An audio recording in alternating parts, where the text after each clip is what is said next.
Hello, welcome.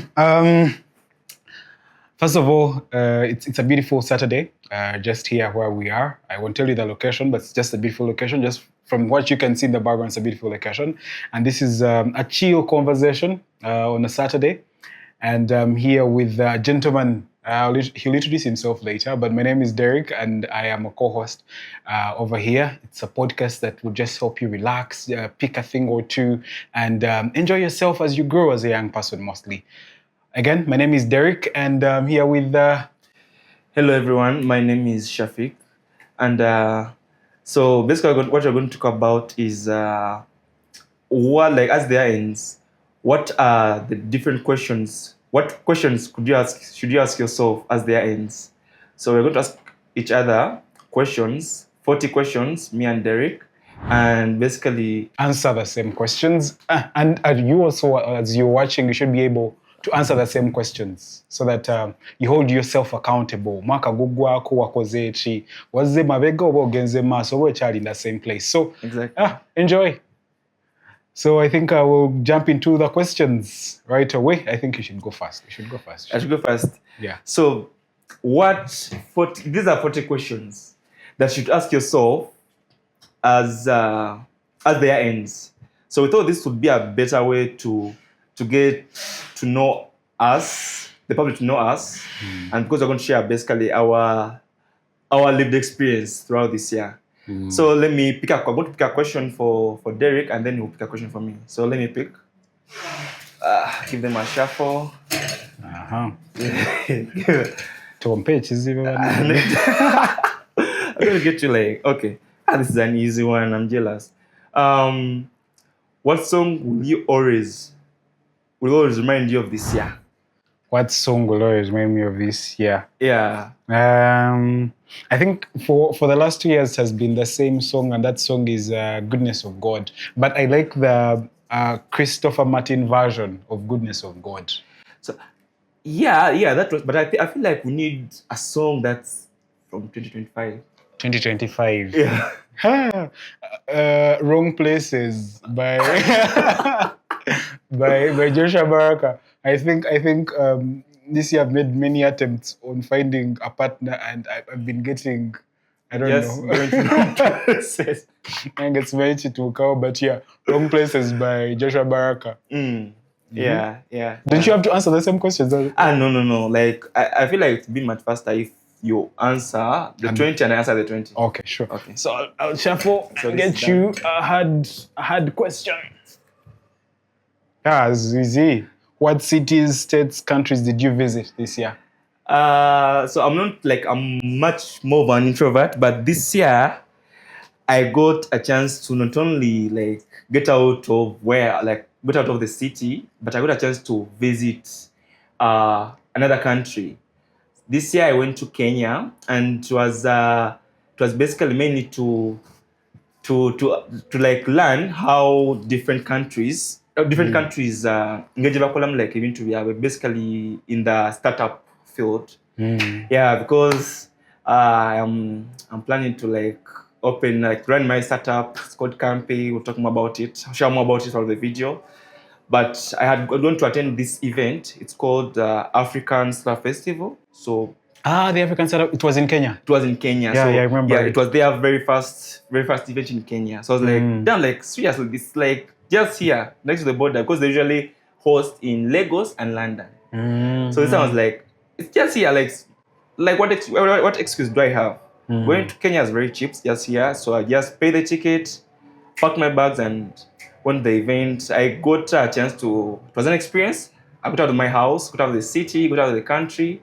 I visited Nairobi, and made a few friends along the way, and then got a few partnerships as well. Yeah, because I'm right now we're signing a partnership with another startup. So yeah, I would say it was a good experience, the best experience. I would say it's my best experience this year as this year ends. As people were going to Diani Beach, where you were going for the startup festival. Yeah. It was more like see different experiences, and yeah, basically. Okay, great. You pick a question. Okay, let me get a question for you. Shuffle. These unanswered. So those two that fail. I hope it's not a hard one. I wish I would like, because now it's like cheating. Yeah, if it was next time better. What was your greatest musical discovery of the year? It's again music. Greatest musical discovery. Musical discovery. I learned this year that Bob Marley was nowhere close to the talent and the art, let me say everything musically, to what Lucky Dube did and was able to do. I've listened to both their music, like all their albums, Lucky Dube and Bob Marley, and boy oh boy, Lucky Dube was a guy. He was the guy. So, but for some reason, I feel like Western media, I could be wrong, I could be right, but I feel like Western media promoted Bob Marley more, and they fought Lucky Dube and his music because Lucky Dube was so much against apartheid in South Africa. So they kind of suppressed his music and his reach, but that guy, he was the guy. Yeah. So what's the, I don't know, like, was it like a whole, like you had to listen to the whole genre or the whole album to get that, or what was that one song that got you to that aha moment? I think for Lucky Dube, almost every single piece that he released, because when you look at one, the lyrical maturity of Lucky Dube, it was up there. When you look at the production or the people who were the instrumentalists, the vocalists, all those guys, up there. And when you compare Lucky Dube's vocalists and all that and compare it with the Wailers band that Bob Marley was doing it with, you're like, nah, Lucky Dube's guys were up there. And if you also consider, for example, Lucky Dube once came to Uganda and they had a concert and you could see the numbers. And if you look at the numbers that Lucky Dube had every single time he moved out of South Africa, also that is a testament that this guy was the it guy. But for some reason, when you watch Bob Marley's journey, the movie they recently released about Bob Marley, the Western media overhyped that guy. They overhyped that guy. Yeah. So that comes. So when you think about like what, because we're talking to our youth here in Uganda. So what one thing that that Lucky Dube was doing that our people, our like upcoming artists, because I have a friend who's called like Kyle Simba, is making good music. So what's the one thing that Lucky Dube was doing that our like youngsters here making music and basically add to their music so that they can basically get to the same level. I've tried to follow Joshua Baraka's journey. Joshua Baraka is the latest export by Uganda to the international scene, on the international scene. And we recently also hosted him on another podcast called Grab a Coffee. And when you listen to him, man, you have put in time in the art. You have put in time. This thing is, of course, inspiration comes in different ways. That's okay. But if you get the inspiration and you hit studio, put in the time. Put in the time in the craft and take the time to learn. So some people are musicians, but they can't read music. That's one. They can't play any instrument. Two, for you, you're just basically a vocalist. And even your vocals are not very good. So if you're not a very good vocalist, at least learn how to play guitar or learn how to read music so that you're able to understand the missing bits. You can go to a producer, any producer in the country, and they're not the best. Maybe they're not golden, but they're going to put in everything. But if you have an ear for music, you're able to know, okay, I think here we should add in this, here we should add in this, and maybe in these vocals we should add in this. You're able to understand the keys. You're like, okay, this key is off, this key is on, and add up the thing, and before you know it, the market will appreciate good music. Yeah, exactly. I remember I was saying, I don't know whether it was Joshua Baraka or Apas. So like, Ugandan musicians don't care, they just care about putting out the next song. They don't care about what message is this song intended to do.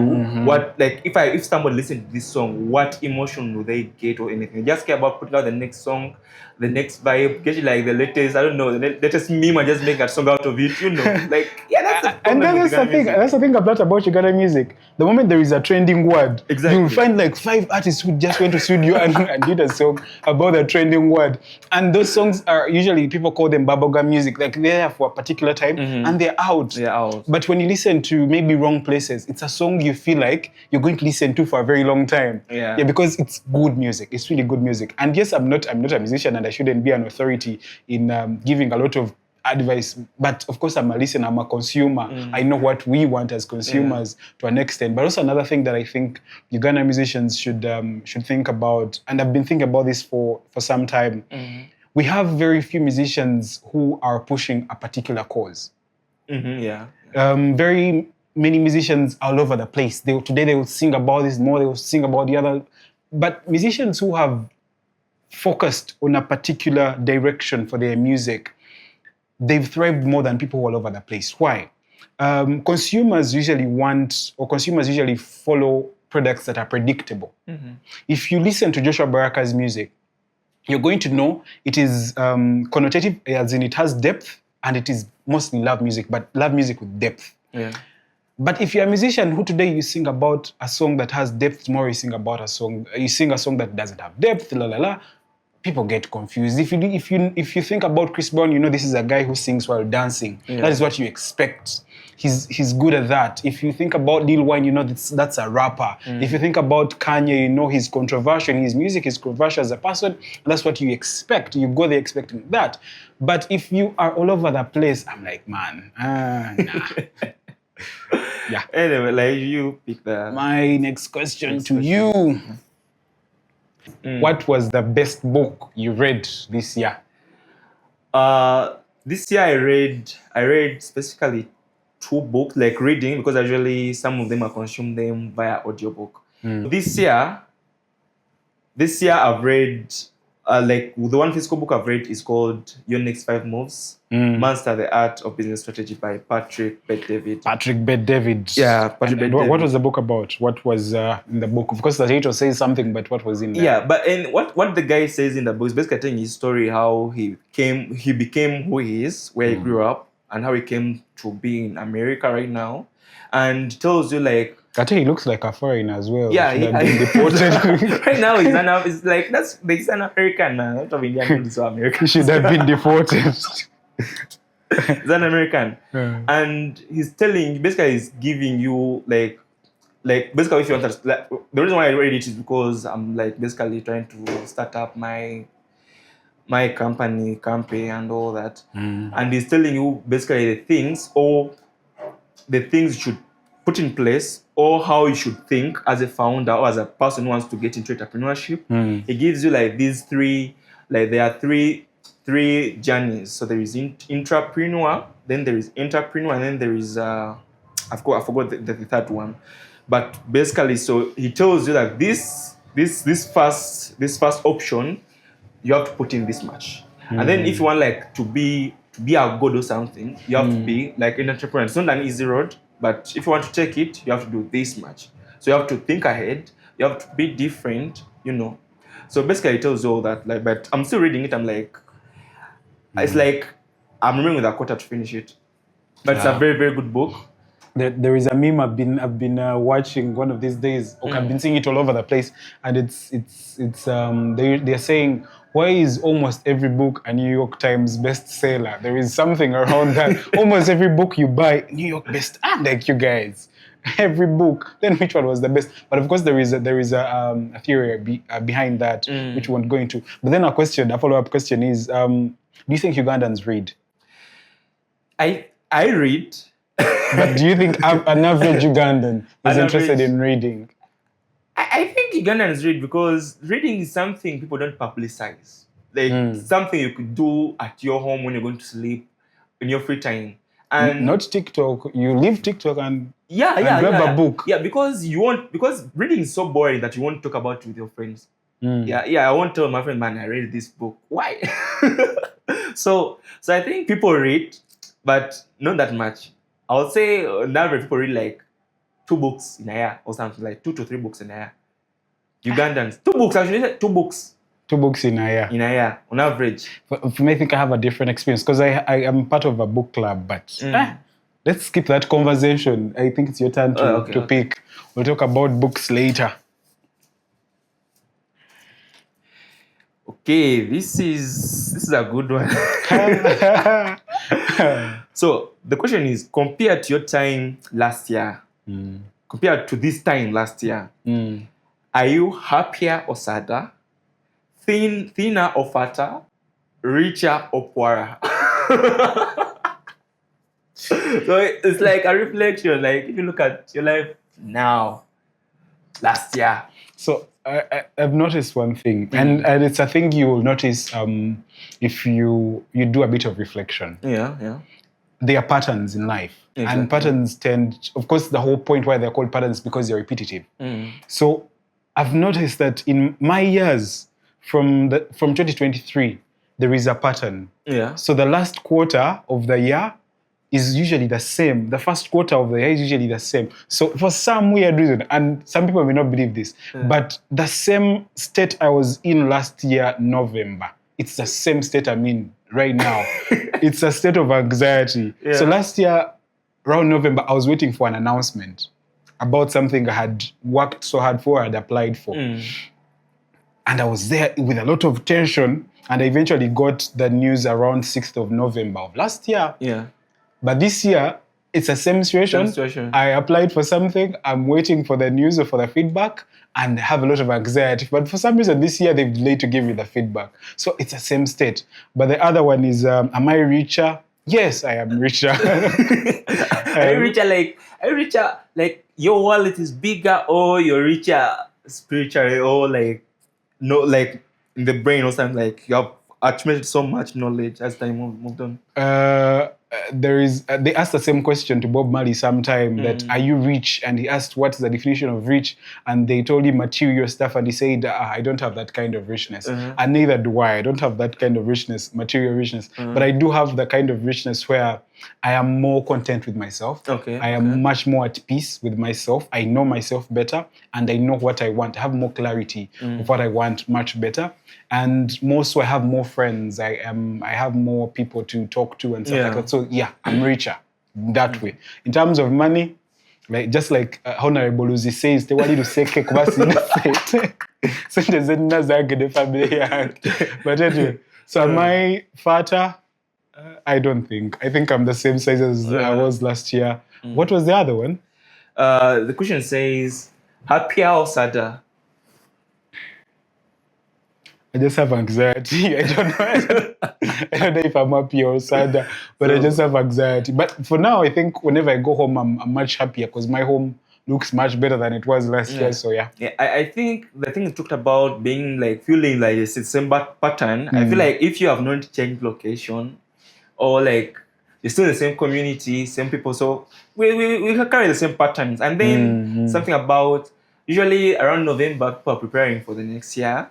So just putting things in motion, and then New Year, you're starting something, running something, got something, and then by November you have to know the money, and then just planning for the next year. So, but what I learned about such kind of a question is that I've always felt that many young people, Ugandans, don't pay a lot of attention to themselves. I think we have too many distractions at the moment that we never pay attention to the things that are actually happening in our lives. And even when we try to pay attention, our interpretation is kind of flawed, that many people do not look at things for what they really are. We have a very, very biased kind of interpretation of situations around us. And it takes an individual that is quite reflective and takes a lot of time to listen to that inner voice and listen to the things that are not that audible, that they're able to understand what really is happening with their lives. But for us as young people, you'd rather be on your smartphone than take some time to do meditation. I don't think that's I don't think that's even young people, man. I don't think Africans actually in Uganda. I call it meditation. They don't even care anything about mental health. Like, be it our parents, our bosses, nobody cares about meditation. It doesn't sound like an African thing, really. It sounds like a Muzungu thing. No.